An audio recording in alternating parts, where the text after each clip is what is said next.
নমস্কার বন্ধুরা, আবারও স্বাগতম আমার চ্যানেলে। আজ আমি আপনাদের নিয়ে চলেছি এক অসাধারণ ট্রেন যাত্রায়। একটানা রেল লাইনের গল্প, জানলার ধারে বসে চলা অসংখ্য দৃশ্যের মাঝে হারিয়ে যাওয়ার কিছু মুহূর্ত। চলো শুরু করি আজকের ট্রেন যাত্রা। শুভ দুপুর সকলকে। আজ হচ্ছে 4 জুলাই 2025 আর এখন ঘড়ির টাইম হচ্ছে পাক্কা 3:30। তো থাম্বনেল দেখে তোমরা বুঝতে পেরেই গেছো যে আজকের ভিডিওটা কী নিয়ে হতে চলেছে এবং আজকের জার্নিটা আমাদের কাছে এক অনবদ্য। আজ এই ভিডিওটা আমরা শুরু করছি একদম বাড়ি থেকেই। আজ আমাদের জার্নি হচ্ছে অমরনাথের উদ্দেশ্যে, বাবা বরফানের উদ্দেশ্যে। আজকের জার্নি শুরু হয়েছে আমাদের বাড়ি থেকেই।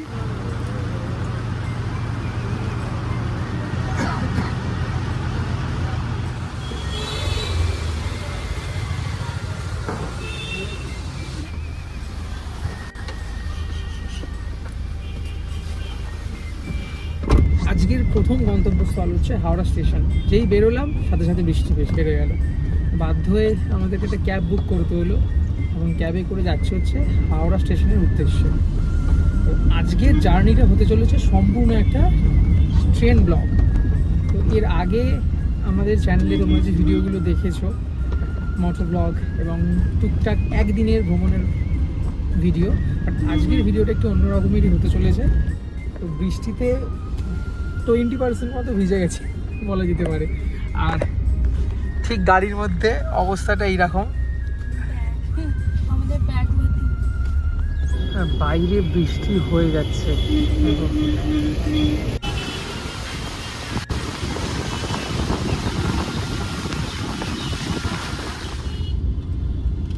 তো গুড ইভিনিং। এই মুহূর্তে আমরা এখন আছি হচ্ছে হাওড়া স্টেশনের পুরনো কমপ্লেক্সের একদম সামনে। আজকে হচ্ছে 4 জুলাই। এখন ঘড়ির সময় হচ্ছে পাক্কা 6:45। এখান থেকেই শুরু হচ্ছে আজকের একটা নতুন ধামাকাদার ব্লগ। টিপ করে বৃষ্টি পড়েই যাচ্ছে। এই ভিডিওতে আমরা তোমাদের সামনে তুলে ধরবো কলকাতা থেকে অমরনাথ যাত্রার এক ধামাকাদার ভিডিও। কিভাবে কলকাতা থেকে অমরনাথ তোমরা পৌঁছবে কষ্টটা কম করে। এই কারণেই বলছি কষ্টটা কম করে, কারণ এখান থেকে অমরনাথ যেতে গেলে আমাদেরকে ডিরেক্ট যেতে হবে এখান থেকে ট্রেনে করে জম্মু। সেটা প্রায় 40 থেকে 41 ঘন্টা জার্নি হয়। তবে আমরা সেরকম ভাবে যাব না, আমরা যাব কাট করে করে। তো সেই সম্পূর্ণ ভিডিও তোমাদের সামনে আমরা যে তুলে ধরবো, তোমরা ভিডিওটা দেখতে থাকো। এই মুহূর্তে আমরা এখন আছি হচ্ছে হাওড়া স্টেশনে, একদম ফুড প্লাজার সামনেই বসে। আর হাওড়া স্টেশনে সবসময় ভিড়।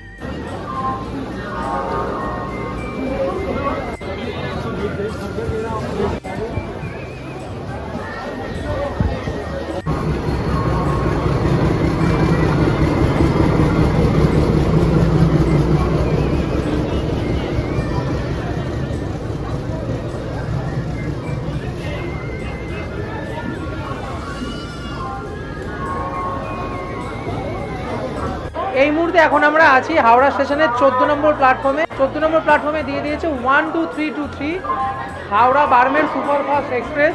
তো এতে করেই আজকে আমাদের জার্নি হতে চলেছে হাওড়া থেকে দিল্লির উদ্দেশ্যে। এটা একটা সম্পূর্ণ ট্রেন ব্লগ, একটু অন্য রকমের ভিডিও।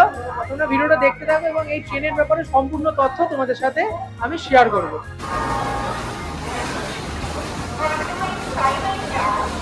এই হাওড়া বারমের সুপারফাস্ট এক্সপ্রেসে আমাদের টিকিট হচ্ছে স্লিপার ক্লাসে। তো অলরেডি আমরা সিটে বসে গেছি। সিটে অ্যাকচুয়ালি ব্যাগপ্যাক সব কিছু লাগেজ সেট করে দিয়ে আমরা একটু বাইরে এসেছি।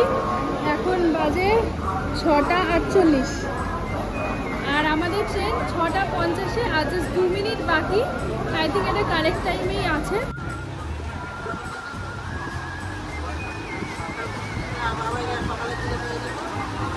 ঘড়ির সময় এখন হয়েছে 6:50। ট্রেন কিন্তু ঠিক কারেক্ট টাইমেই হাওড়া স্টেশন ছেড়ে দিল এবং যাত্রা শুরু করলো তার গন্তব্যের উদ্দেশ্যে। এই ট্রেন দীর্ঘ পথ অতিক্রম করে পৌঁছাবে দিল্লি, যেটা পৌঁছাবে হচ্ছে আগামীকাল দুপুর 3:15 নাগাদ। এই ট্রেন হাওড়া থেকে ছেড়ে তার প্রথম স্টপেজ থেকে 200 কিলোমিটার দূরে আসানসোল জংশন, এবং এই ট্রেন হাওড়া থেকে আসানসোল পৌঁছাতে সময় নেবে প্রায় 2 ঘন্টা 13 মিনিট। ট্রেন ছাড়তেই জানলার বাইরের দৃশ্য একদম বদলে গেল। সাথে শুরু হলো রেল লাইনের একটানা শব্দ, যেন একটা ছন্দে বাঁধা গান। এখন ঘড়িতে বাজে হচ্ছে 7:15। ট্রেন কিন্তু তার নির্দিষ্ট টাইমেই ছেড়েছে আর দুর্দান্ত গতিতে এগোচ্ছে। যেহেতু হাওড়া বারবের এটা হচ্ছে একটা সুপার ফাস্ট এক্সপ্রেস, তাই জন্য কিন্তু প্রথম থেকে দারুণ স্পিডে যাচ্ছে ট্রেন। দেখো আওয়াজটা তোমরা বুঝতে পারবে, যেহেতু এটা স্লিপার ক্লাস সেই জন্য এত আওয়াজ। ট্রেন কেমন কি টাইমে প্ল্যাটফর্মে গিয়ে পৌঁছয় সম্পূর্ণ তথ্য দেবো তোমাদেরকে। একটা ছোট্ট ট্রেন জার্নি তোমাদের সাথে আজকে আমি ভাগ করে নিচ্ছি। হাওড়া বারবের সুপারফাস্ট এক্সপ্রেস তার প্রথম জার্নি শুরু করেছিল 2 জুলাই 2002 সালে, এবং তখন কিন্তু এই ট্রেন চলতো হাওড়া থেকে যোধপুর অবধি। 2069 কিলোমিটার এই ট্রেন কভার করতো। পরবর্তীকালে অর্থাৎ কোভিড এর পরবর্তী সময়ে এই ট্রেন আরো এক্সটেন্ড করে এই ট্রেনের যাত্রাপথ বারমের অবধি করা হয়েছে, হাওড়া টু বারমের। এই হাওড়া টু বারমের যাত্রাপথে এই ট্রেন অতিক্রম করে 2268 কিলোমিটার, এবং এই যাত্রাপথের এই ট্রেনের গড় অ্যাভারেজ স্পিড হচ্ছে 68 কিলোমিটার, আর ম্যাক্সিমাম স্পিড হচ্ছে 130 কিলোমিটার পার আওয়ার।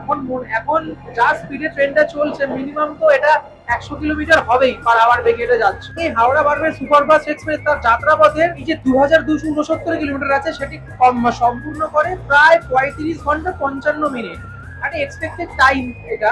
আর এবং এই যাত্রাপথে এই ট্রেনটি 25টা স্টেশন অতিক্রম করে গিয়ে পৌঁছায় হচ্ছে বারমেরে। এই মুহূর্তে এখন আছে হচ্ছে হাওড়া বারমের এক্সপ্রেসের সুপারফাস্ট ট্রেন তার ওয়াশরুমটা একবার দেখিয়ে দিই তোমাদের।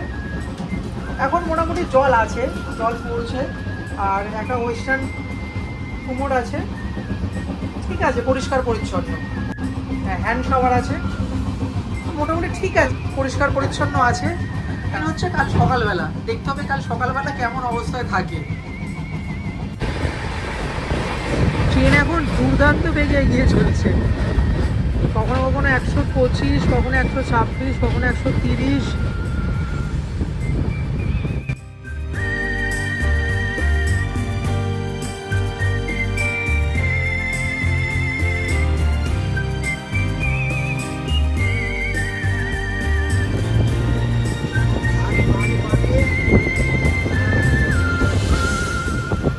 এই মুহূর্তে আমি এখন আছি আসানসোল স্টেশনে। ট্রেন তার গন্তব্যস্থলের আজকে দ্বিতীয় স্টেশন অর্থাৎ আসানসোলে এসে পৌঁছেছে, আর ট্রেন এখন আছে হচ্ছে প্ল্যাটফর্ম নাম্বার 3-তে। ট্রেন প্রায় 20 মিনিট আজকে লেটে চলছে। এর পরের গন্তব্যস্থল হচ্ছে ধানবাদ।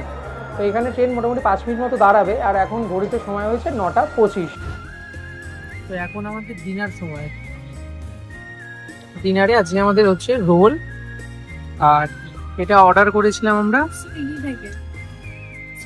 এখন অপশন হয়ে গেছে, সুইগি বা জোম্যাটো যাই বলো, এখন অপশন হয়ে গেছে। সার্চ বাটনে গিয়ে ট্রেন লিখলে ওখানে ট্রেনের পিএনআর নাম্বার দিতে হবে।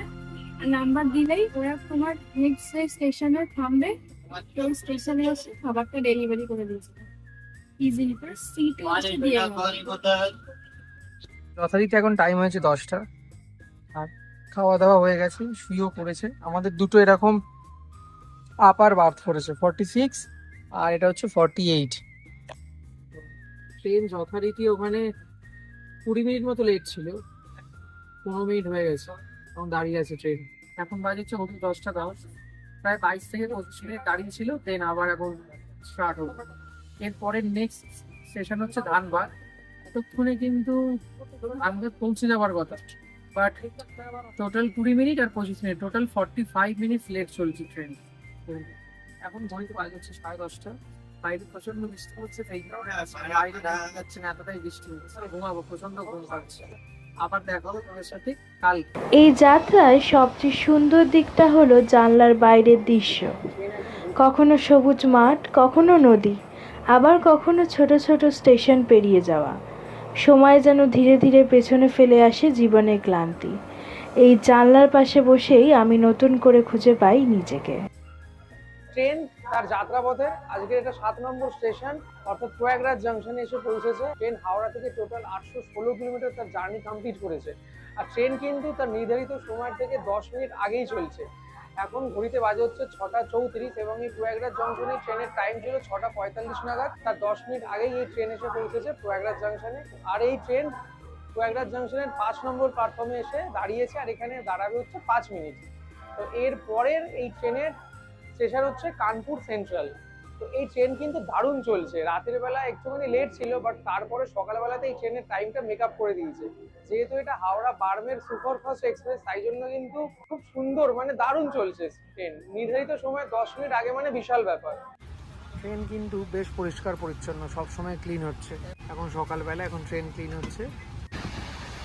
ওয়েদারটা বেশ ভালো, মেঘলা মেঘলা ওয়েদার আজকে। বাইরে বৃষ্টি হচ্ছে এখন, দারুণ ওয়েদার, দারুণ, বেশ ঠান্ডা ঠান্ডা লাগছে, সত্যি ওয়েদারটা হেভি লাগছে। এখন ঘড়িতে বাজে হচ্ছে সকাল 8টা, ট্রেন একদম রাইট টাইমে চলছে। এখান থেকে কানপুর যেতে মোটামুটি এখনো 1 ঘন্টা 15 মিনিট মতো সময় লাগবে। খিদে পেয়ে গেছে, তাই জন্য সকালবেলা আমাদের ব্রেকফাস্ট হচ্ছে কেক, তার সাথে আমরা ড্রাই ফ্রুট ক্যারি করছি। এবারে আপাতত এখন সকালের একটু ব্রেকফাস্ট হবে, দেন তারপর আবার কানপুর এলে দেন ওখানে দেখি কি খাবো, ওখান থেকে স্টেশন থেকে কিছু কিনে নেব। আর ট্রেন কিন্তু একদম রাইট টাইমে চলছে। এরকম রাইট টাইমে যদি থাকে তো আমরা দিল্লি পৌঁছাবো প্রায় দুপুর 3:15 নাগাদ।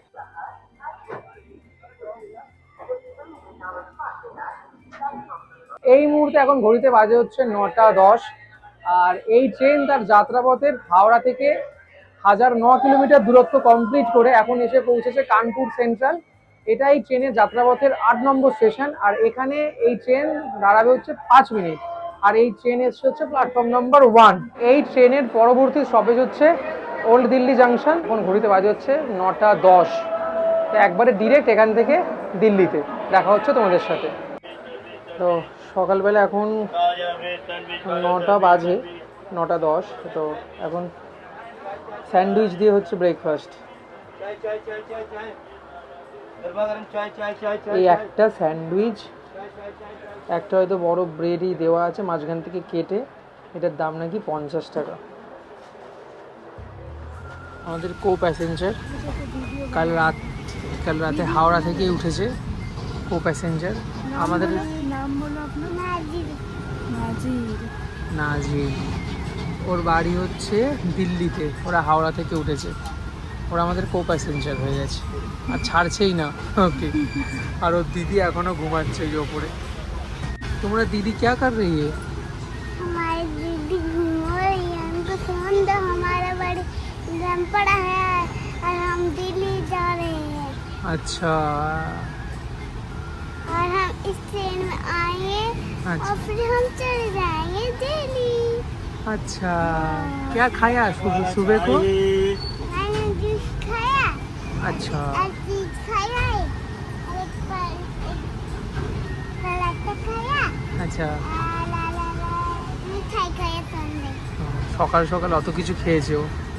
দেখতে যতটা মুখটা শান্তশিষ্ট ততটাই বদমাশ।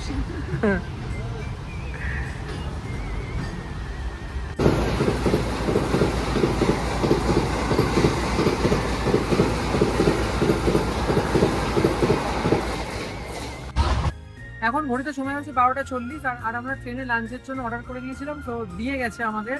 এই ট্রেন কানপুরের পর ডিরেক্ট গিয়ে দাঁড়াবে হচ্ছে দিল্লিতে, তো তাই কোনো অপশান নেই বাইরে থেকে খাবার কেনার, তাই বাধ্য হয়ে ট্রেনের খাবার আমাদের অর্ডার করতে হলো। আর আমরা অর্ডার করেছিলাম ডিমের থালি, ভাত নিনি, এর মধ্যে 4টে রুটি, ডাল, ডিম আর আলুর একটা সবজি দিয়েছে, আর স্যালাড দিয়েছে। মাদার ডেয়ারির এই দই নিয়েছি, আর এই থালিটা 160 টাকা। ট্রেনে এই যে ওই ডিমের তরকারিটা বেশ ভালো খেতে, এই পটলের তরকারিটাও বেশ ভালো, মানে খাবারের কোয়ালিটিটা ভালো বার্মের এক্সপ্রেসে। আর এখান থেকে দিল্লি মোটামুটি 40 কিলোমিটার মতো, ট্রেন আধা ঘন্টা আগে চলছে তার টাইমের থেকে, নির্ধারিত সময়ের থেকে, তাই জন্য এখন দাঁড়িয়ে দাঁড়িয়ে টাইম মেকআপ করে করে যাচ্ছে।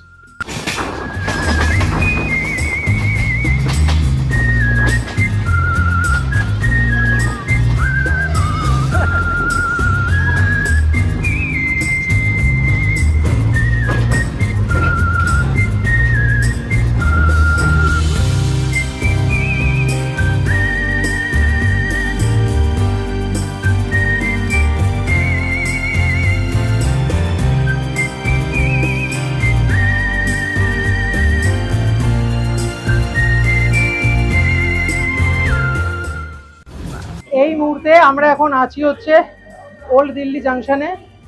ট্রেন একদম ঠিক টাইমেই ছিল, বাট লাস্টের দিকে এসে ট্রেন 15 মিনিট লেট। আমরা এখন নেমেছি প্ল্যাটফর্ম নম্বর 11-তে। এই ছিল আমাদের অমরনাথ যাত্রার Kolkata to old Delhi first episode. আবার দেখা হচ্ছে এর পরের এপিসোডে দিল্লি থেকে শ্রীনগর। আর এই ট্রেনের সম্বন্ধে যদি রিভিউ দিতে হয় তাহলে আমি একটা কথাই বলবো, তো হাওড়া বারমের সত্যি সুপারফাস্ট এক্সপ্রেস, অ্যান্ড যেমন তার নাম তেমন তার টাইম। দেখা হচ্ছে আবার পরবর্তী ব্লগে, ততক্ষণের জন্য টাটা।